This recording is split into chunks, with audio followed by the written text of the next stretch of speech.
Good morning, YouTube. Okay, we're going to try this again. Good morning. I hope everybody is well on this Thursday or Friday morning, whatever part of the world you're in. But if you could read the title of this video and see what it says, the title is The Soul's Journey Through Healing, Forehead Kisses. And this video, this audio, I should say, is going to be for people that's just waking up. Now, it took a hard time for me to record this video, and I didn't want to share this information due to where I thought my channel, where I felt my channel was going. And of course, I put stipulations on myself. But I'm going to talk about this, and I'm going to share some things with you, because there's a lot with the collective. And when I speak of the collective, I'm speaking of people that are, and this could be friends, family, relatives, and this could be neighbors, people that are waking up.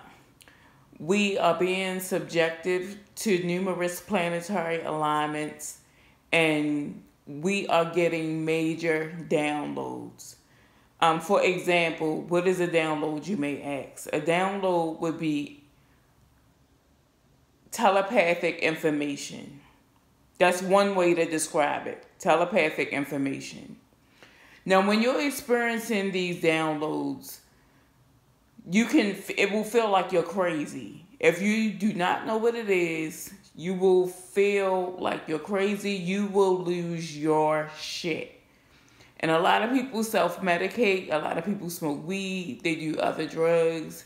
They turn to alcohol.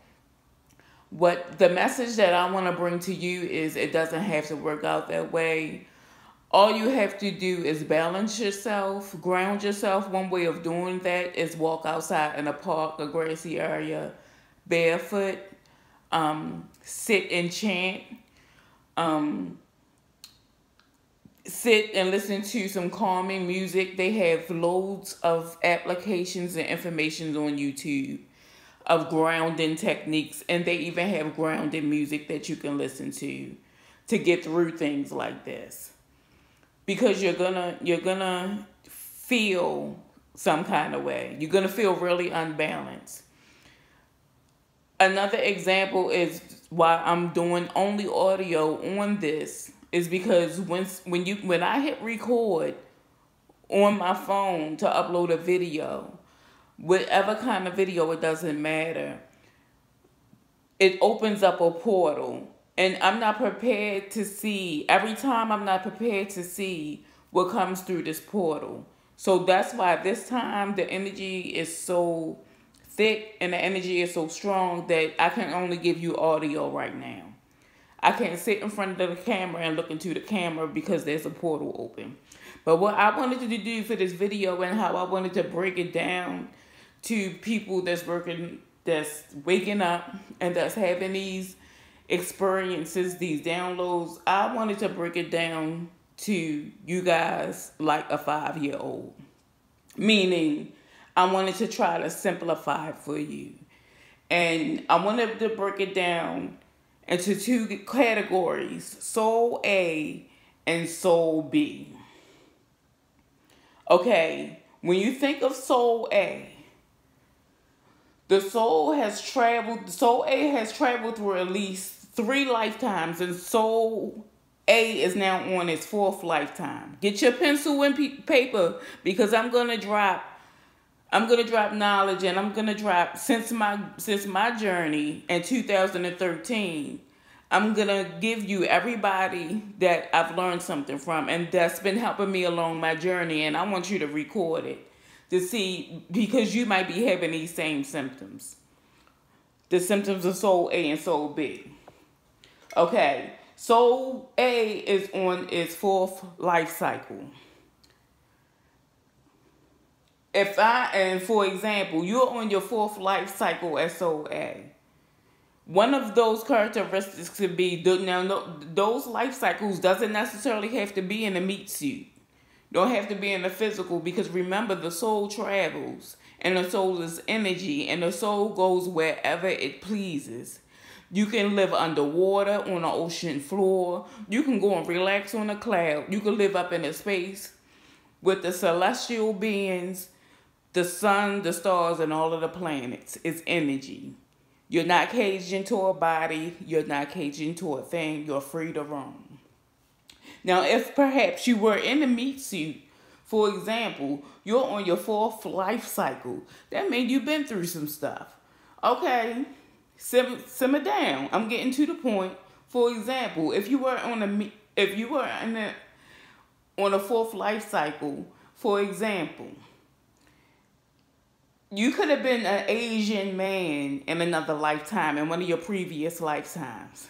You could have been an Asian man.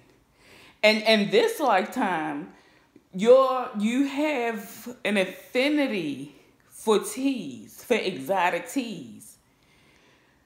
That's how that could reflect, that's how that could reflect in your current lifetime. Because in your past lifetime, you were an Asian man, you were a Chinese man, you could have been an Asian woman. The energy is masculine and feminine. Okay, so A might begin to distance itself from everybody due to their lack of understanding and willingness to evolve. Soul B, on the other hand, let's go head over to Soul B and start talking about Soul B. Because Soul B, this is Soul B's first time into an existence and a reincarnation. So this is a brand new soul. Brand new. So even as souls, wherever we reincarnate as, or whatever energy or form we take on, when we start in our infancy, we take on the programming in whatever dimension we're in. We take in the social programming. We take on our familial programming. Like whatever family. Say you reincarnate in Lemuria, or you'll reincarnate in Atlantis and you're a reptile. You may be a dragon. Whatever family you incarnate into, you're going to take on their characteristics, and you're going to take on the social programming of that family. So this will be so the difference with Soul B from Soul A is this is Soul B's first life cycle. And Soul A is impatient enough or understanding of traumas, because they haven't really experienced anything. So they don't really understand when Soul A is experiencing different things throughout their lifetime, or they're reflecting different things in their relationship, whatever it may be. It could be soulmates come in any form. It could be family, relatives. It can be your local grocer. It could be someone you work with. It could be a neighbor. So Soul B they're not patient enough to understand something like that. So Soul A might begin to distance themselves from Soul B due to their lack of understanding, and willingness to evolve, or willingness to, help them through their journey. They're impatient, so they're going to distance themselves. So my next point will be, Soul A begins to heal from programming and impressions, past lives. Soul A will start to balance their chakras, because now they're in the meat suit. They'll start to balance their chakras. They'll start to partake in what's called the Kundalini awakening. And they'll begin to become more familiar with healing and how to get through this process. And they'll start to ignite things in themselves. They'll start to open up portals, and they'll start to open up different energies. They'll start to study healing modalities. Whatever that may be for the soul, that's what they'll start to do. Now, do not sleep on Soul B, the new soul. Don't sleep on with Soul B by a long shot, because Soul B, this is their first lifetime. Soul B can meet their soul tribe, start to meet their soul tribe.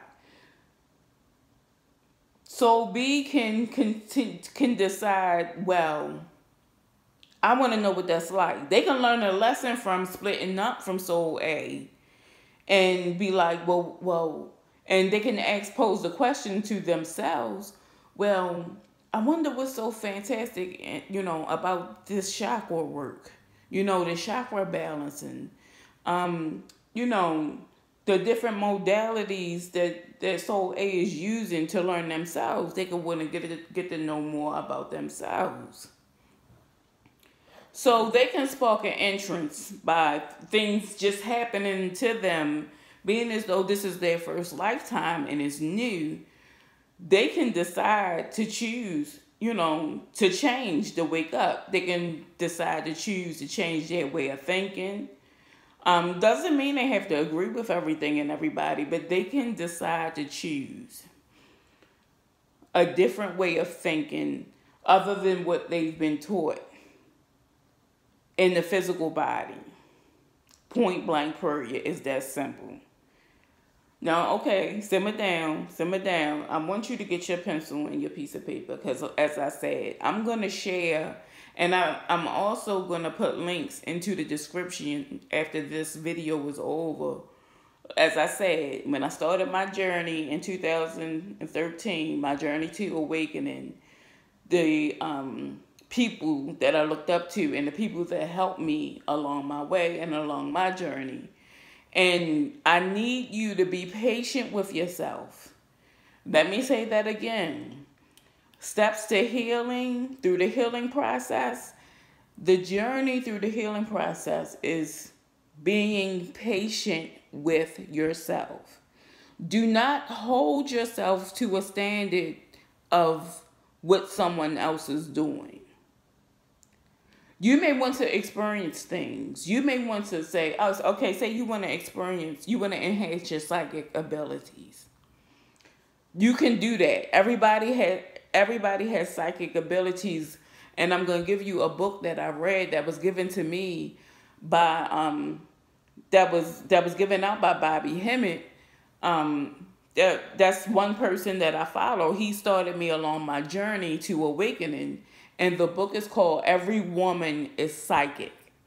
Every Woman is Psychic. So you can go to your Google playlist, go to Amazon. I found it on Amazon. Search for the book. It'll come right up. Every Woman is Psychic. You don't have to be a woman. Men have these abilities as well. It just takes time for you to nurture. And it just takes, the process is going to take consistency. When you're studying yourself and you're learning yourself, it's going to take patience and consistency. So hold yourself accountable, but at the same time, be patient with yourself and don't beat yourself up about anything. Don't compare yourself to others. I wouldn't recommend it because it's not self-serving. I wouldn't recommend it. Okay, the next point, the next example I wanted to bring up is my dear cousin. I'm going to give a shout out to you right now, Yoma. I love you because you were the one who sparked this conversation and you were the one who initiated. You're the reason why I'm making this audio right now. So I wanted to send a shout out to you, Yoma. I love you to death. We were having a discussion. I came to her house. On this day, I came to her house. I was really angry because, like everybody else, I'm going through a journeying process of getting to learn myself. And when that happens, it's going to piss other people off. Let's talk about it. When you begin to take time for yourself and learn yourself, you're going to piss other people off. So you say, Naima, why do you say that? This is why I say that. If you are a person in your family or a person amongst your collective a person that's always giving. You have no cap on your giving. You have no cap. You'll do something for somebody else before you take care of yourself. Think about how detrimental that is. Think about it. And when I go through books in time, books of that people have written of, we're going to use religion as an example. It states how you should be a giver of yourself and you should sacrifice yourself. My suggestion to you is do not do that. And when you change your mind and when you've done that for so many years and you stop, it's going to upset people. It's going to piss people off. And let me stop using the word people because I'm going to be specific in this video. It's going to piss family members off. It's going to piss neighbors off. It's going to piss co-workers off. Oh, what's happening? Things are changing. So A is not doing this anymore. So B is not giving me what I need. I'm used to accessing soul A and B energy anytime I feel like it. Anytime I feel like it. Listen to that. A person is used to accessing you anytime they feel like it. Fuck what you got going on. They can access you anytime you feel like. And let me go back. This could be anybody. This can be a mother. This can be a father. This could be an adult child. This can be your local grocer. This could be the man that work in the deli that cut your meat. It can be anybody. Like I said, it can be someone, it could be a soulmate, somebody that you know. Just somebody that you know and that you deal with on a regular basis. It's going to shock the shit out of them. They are going to throw tantrums. I'm going to say that again. They are going to throw tantrums. Don't let it get to you. When you evolve and you take your time to tap in, to learn your internal compass, and to learn what makes you tick, and to get a deeper knowledge of self, it is going to piss people off. And it's going to leave you feeling some kind of way because you're going to think, oh, well, this is family. Well, since we were so close, I thought they understood. They should want me to be my best self. All of these questions are going to run through your head. But in a land of perfect, that's the reality.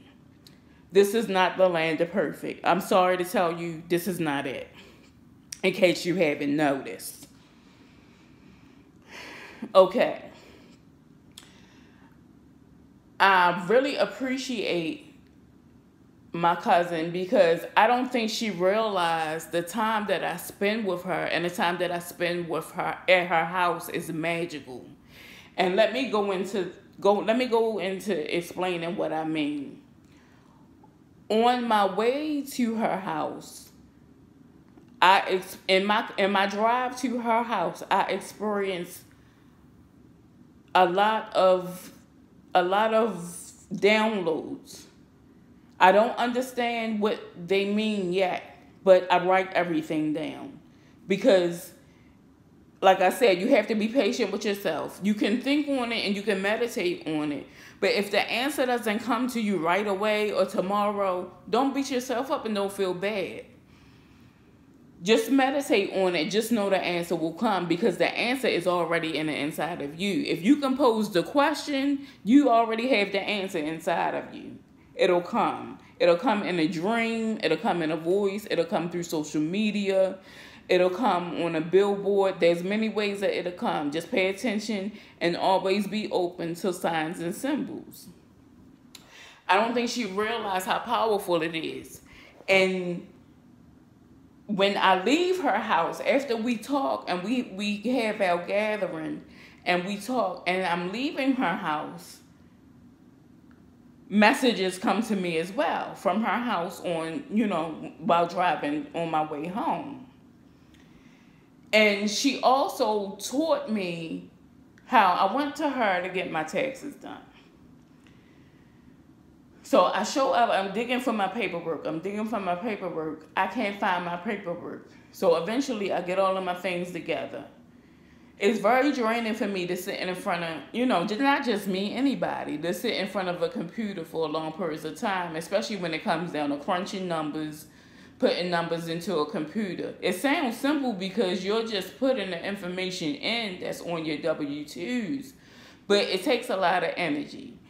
Again, just like making these videos, when you start into the computer and you start into this camera and you hit record, for me, I don't know about anybody else, but for me, a portal opens up. I see things. There are things coming through and there are things going in that I see that I'm not necessarily prepared for. It doesn't scare me, but it's going to take a while to figure out to see what it is. Soon as I get to my cousin Yoma's house with my paperwork looking all crazy, and I'm ready for her to start, she gets the laptop and she said, okay, now sit down. She turns the laptop around to me and she says,